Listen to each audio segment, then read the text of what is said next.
Hey everyone, welcome back to another episode of Red Donkey Projections. I'm Eric, and we have Lucas as always. Hey everyone. Today is August 27th, 2021, and today we're going to be talking about the 2021 California governor recall election.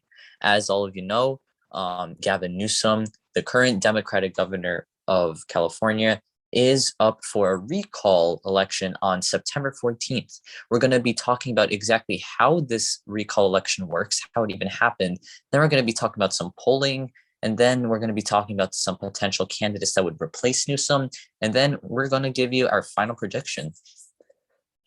And with that being said, let's get right into it.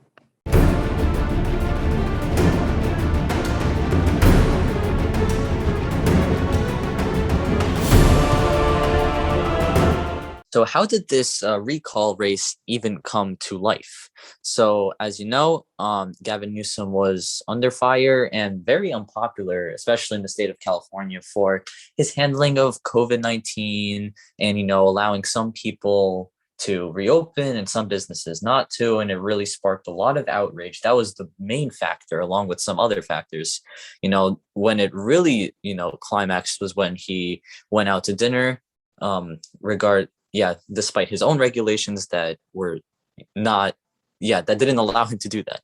So people got really mad. And the way a recall election works in California is that you need about 300,000 signatures. Basically a petition from 300,000 people to sign it. And then that is sent over to the higher ups to validate that. And, at first, people weren't even expecting this benchmark to even be reached because California is a really democratic state. They would never recall a Democratic governor.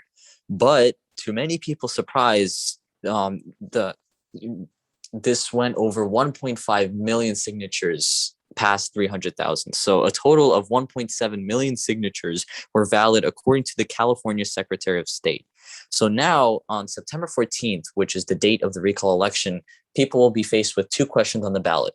The first one will be, do you want to remove Governor Gavin Newsom? And they will be faced with a yes or a no bubble.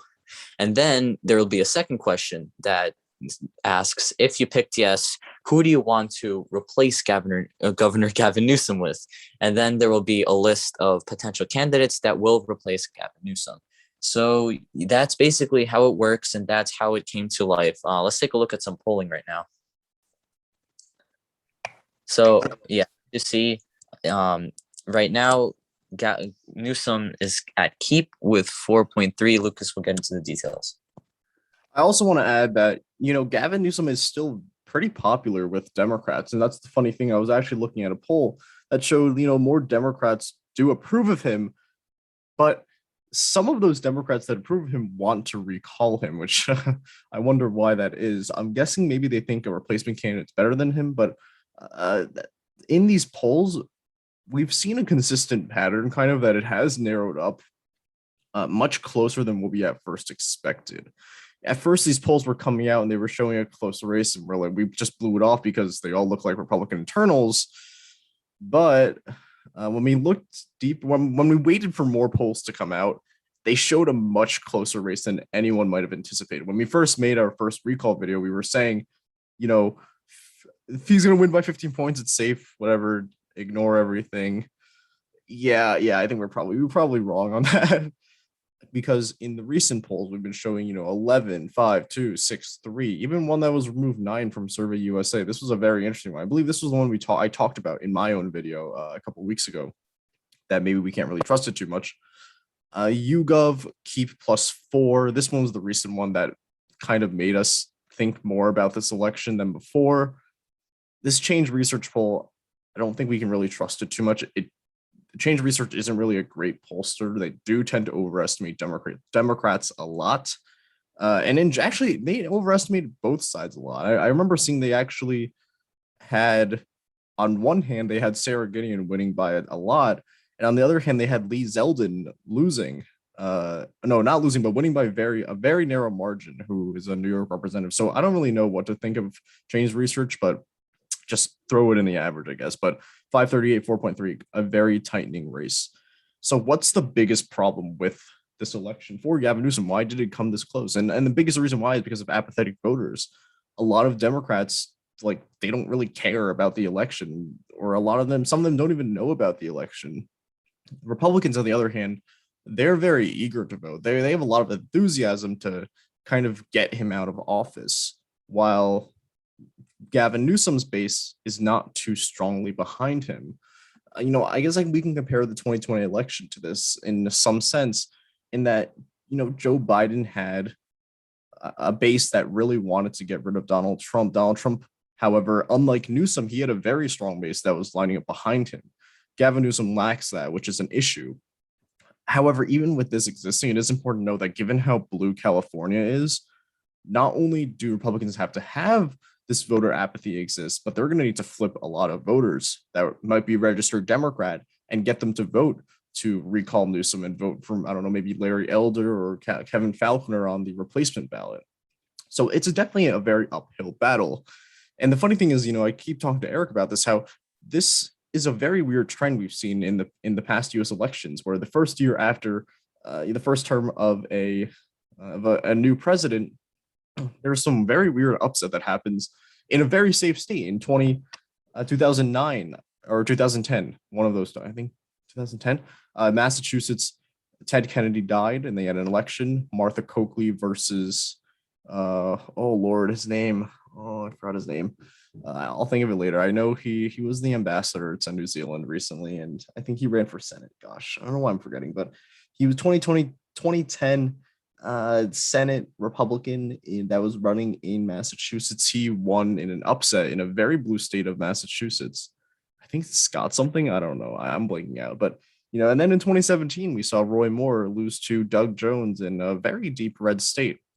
I do want to draw some kind of comparison to that.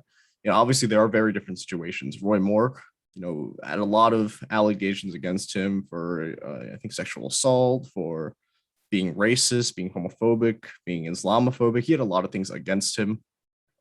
However, that's very different from Newsom, obviously. He doesn't have all those allegations against him.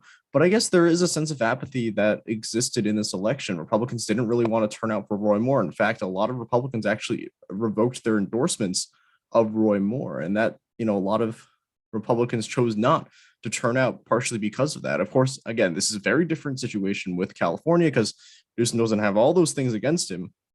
But nevertheless, he still has an uphill battle. No, not an uphill battle, but he has to battle because he has to get voters to vote for him, just like how Roy Moore tried to do that, but he ended up failing because of those apathetic voters. And I'll give it to Eric now to talk about the turnout we have. Yeah, so that's going to be another problem that Democrats are going to face. So I'm also going to talk about the 2020 election, because not only in California, but basically everywhere else in the United States, a lot of people were driven to turn out and vote by Donald Trump. They were being informed about the fact that, Donald Trump was not necessarily the best president from, multiple people. So just because of Trump's presence, people that don't necessarily go out and vote went out to vote.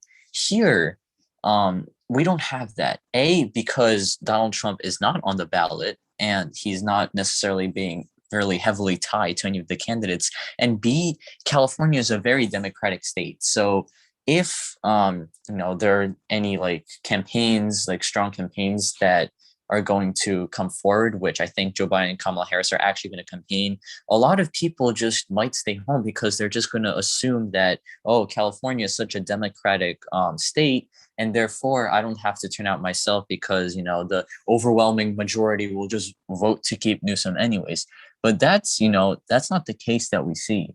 So at the moment, we have a return percentage of 11%, according to the graphic. All ballots counted at about 22 million. And, as it says, Democrats are more likely to vote by mail and turn in ballots earlier. And as the tweet says, lower turnout is expected for this type of election for the reasons I probably stated, and among other reasons. And yeah, that's pretty much what sums it up here. And I do want to note that I think even though these early voting numbers do look pretty good for Democrats, as Ryan Matsumoto does note, you got to keep in mind that these are early voting. We don't know how election day turnout's going to turn out. I mean, we can have some sort of feeling with the early turnout as we did with Georgia, the Georgia runoffs. We were able to compare it with some baseline. So we'll have to wait and see what actually happens when more votes come out. This brings us to our final prediction. We are moving this race to lean D. I think when we made the video together, we had it as safety. Last week or 2 weeks ago, I moved it to likely D. We are going to move it to lean D. I think as of now, it probably is going to be a victory, a high lean, like maybe 4 to 5 points of a win. We haven't really, we're going to wait and see more. We still have less than a month left, half a month left to see what ends up happening. But for now, we decided to move this because of those new polls that come out, that came out, plus all this voter apathy that we're going to keep in mind. Of course, we don't really trust polls too much right now, but I guess it was taking in all the other factors and thinking all the things through that drove us to this final conclusion. And that wraps up the video for today. Thank you all so much for watching. If you like this episode, please like one. If you like our content, please subscribe. And we'll see you in our next episode tomorrow. See ya.